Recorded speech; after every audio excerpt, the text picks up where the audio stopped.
50 años, lo que es una medida del tiempo. El tiempo sostienen algunos científicos que no existe, que lo que existe es la materia. Cuando la materia se transforma, se mueve, entonces ese movimiento medido es lo que se llama el tiempo. Esto en términos muy simples. En el mes de mayo del año 1971, específicamente el día 23 de mayo de 1971, fue encontrado un apartamento desfalleciente o ya prácticamente sin vida o sin vida. Un dirigente político llamado Maximiliano Gómez, tenía por apodo El Moreno. Un personaje muy mencionado en la historia de estos años política del país, porque él era la figura más destacada del Movimiento Popular Dominicano, MPD, que era una fuerza importante en la izquierda. Y se menciona además porque es el del padre de dos jóvenes dirigentes políticos intelectuales, que son Guido Gómez y Fabricio Gómez, hijos de Carmen Mazara, viuda Gómez. En una ocasión yo estuve en un programa de televisión que produce Guido Gómez, el amigo Guido, y de paso hablamos de la desaparición de su papá, pero yo me referí también no solo a su padre, sino a otros jóvenes revolucionarios de izquierda que desaparecieron, que murieron de una u otra manera. Una cosa, Víctor, tú puedes tomar como punto de partida 14 de junio, mañana celebramos otra fecha más de ese acontecimiento histórico, para hacer un balance de los acontecimientos políticos de los últimos 40 y 50 años, la naturaleza del liderazgo de Manuel Aurelio Tavares Justo, qué pasó en ese tránsito final de la tiranía, y haciendo un paralelismo, ¿qué ha pasado con el liderazgo político en los últimos 40 o 50 años? Bueno, el 14 de junio, como tú señalas, es el 14 de junio del año 1959, ¿verdad? Que llegaron a las 6 de la tarde por Constanza, estos muchachos a inmolarse, fueron a inmolarse. Llegaron llenos de patriotismo, dice la verdad. Sí. Por ejemplo, el grupo que en diciembre del año 1963, 3 meses después del derrocamiento del golpe de Estado contra Juan Bosch, fueron fusilados en las Manaclas. El más conocido o mencionado de ellos, Manuel Aurelio Tavares Justo, asesinado no por Joaquín Balaguer ni por Trujillo, sino por un gobierno golpista de una dictadura que instalaron y en la que participaron incluso que eran parte de esa dictadura. Algunos de los que participaron en la eliminación de Trujillo en el año 1961. ¿Tú entiendes que Manolo tenía una conciencia revolucionaria o de izquierda en ese momento? Manolo. Sí. Manolo, bueno, tenía una conciencia revolucionaria, nacionalista, democrática, sí. Pero no creo que fuera comunista. No. Porque no he estudiado el marxismo-leninismo. Esto es la guerrilla del 63. Sí. Este es el Ejército Nacional, ¿verdad? Que estaba persiguiendo a los guerrilleros. Uno de los puntos en que se produjeron guerrillas en el año 1993 fueron la guerrilla encabezada por Manolo, que fue para luchar por la democracia y por la constitución. El retorno a la constitucionalidad perdida, la frase. El retorno al gobierno constitucional que había sido derrocado en septiembre, ¿verdad? Ese es el gran mérito, porque ahí empezó la gran gesta democrática que estalló después en abril. 65. Del 65. Ahí comenzó ese proceso. Y por eso el 14 de junio tuvo una participación tan activa después en la revolución del 65. Ya sin Manolo, ¿eh? Sin Manolo, porque a Manolo lo fusilaron. Lo fusilaron ahí. Y no fue Balaguer que lo fusiló, ni Trujillo ni Juan Bosch, ¿eh? Porque aquí la gente cree como que Manolo se fue con las Mirabal. Sí. A las hermanas Mirabal, entre ellas la esposa de Manolo, a Minerva, la asesinó la maquinaria de la dictadura, ¿verdad? Pero a esto lo aniquiló el grupo cívico a Manolo y a estos muchachos, que sacó a Balaguer del poder y después a Juan Es Bosch cierto del que el poder. Quiero decir que o estuvieron directamente involucrados en el hecho de la muerte de Trujillo o en la conspiración contra Trujillo. Que esas son las ironías de la historia. Pues en el caso de Maximiliano Gómez el Moreno, muerto en mayo de 1971, las circunstancias fueron otras, de eso se ha escrito mucho. Yo solamente quiero destacar en esta oportunidad que Juan Bosch, que era entonces el presidente y líder del Partido Revolucionario Dominicano en el año 1971, y por ese partido, o a través de ese partido, el PRD, Juan Bosch había llegado a la presidencia de la República en las elecciones que se celebraron el 20 de diciembre de 1962, las primeras y únicas elecciones libres y puras en toda la historia del siglo XX en la República Dominicana.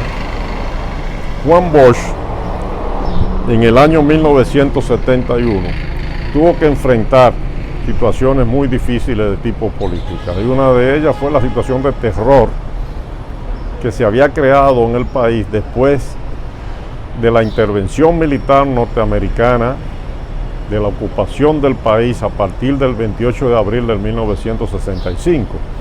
Esa intervención que ocurrió para evitar que el gobierno democrático de Juan Bosch y la Constitución de la República fueran restablecidas. Y Juan Bosch, en una entrevista que me concedió y que yo publiqué en este libro,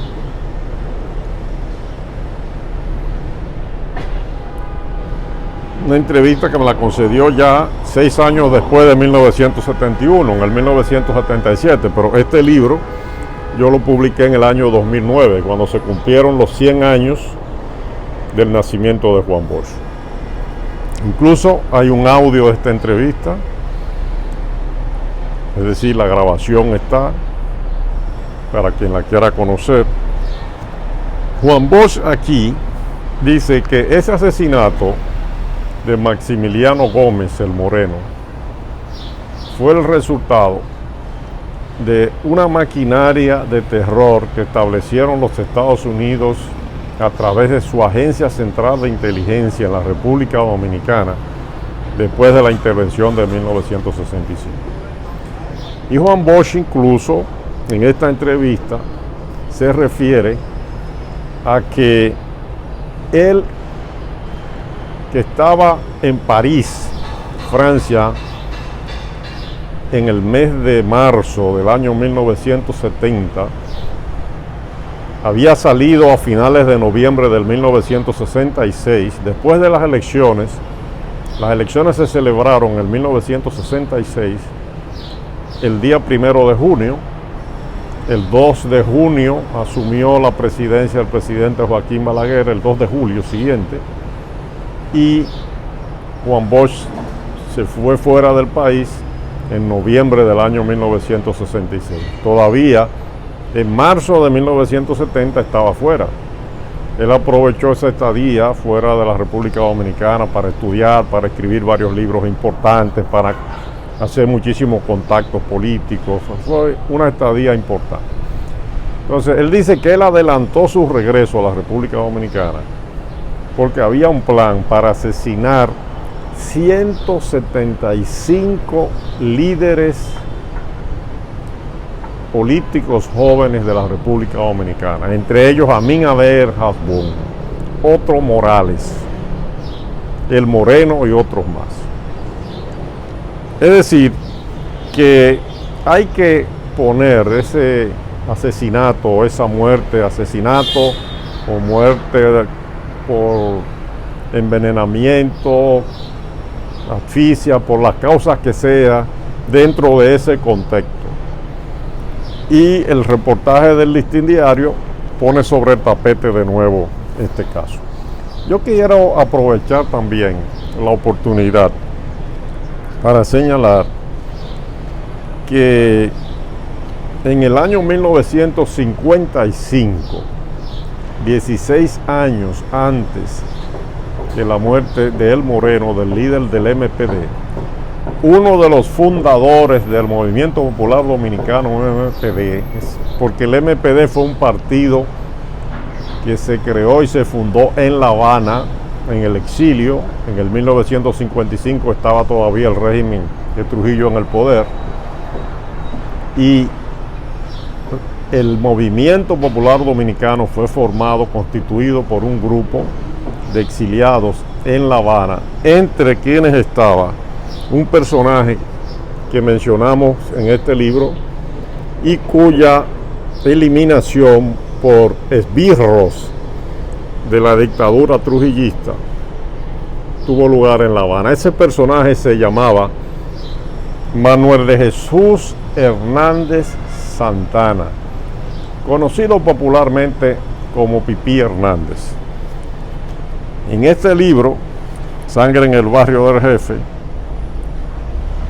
con documentación oficial, se comprueba que ese asesinato de Pipí Hernández, ocurrido el 8 de agosto de 1955 en La Habana, se planificó ese asesinato, se repartió dinero para ejecutar ese asesinato en el local donde estaba, es decir, en la sede, la embajada del gobierno dominicano en la ciudad de La Habana, Cuba, en ese lugar. Ese fue el primero de los grandes asesinatos políticos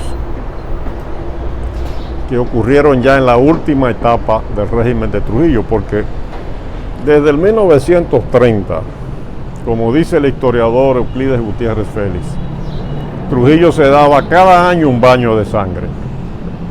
Pero este asesinato del 8 de agosto de 1955 de un líder del MPD llamado Manuel de Jesús Hernández Santana, alias Pipí Hernández, fue el antecedente o uno de los antecedentes de tantos miembros del MPD como Maximiliano Gómez, el padre de Guido Gómez, que cayeron en las luchas por un país mejor, por un futuro mejor, estemos o no de acuerdo con los métodos que ellos utilizaron para combatir y tratar de llegar al poder.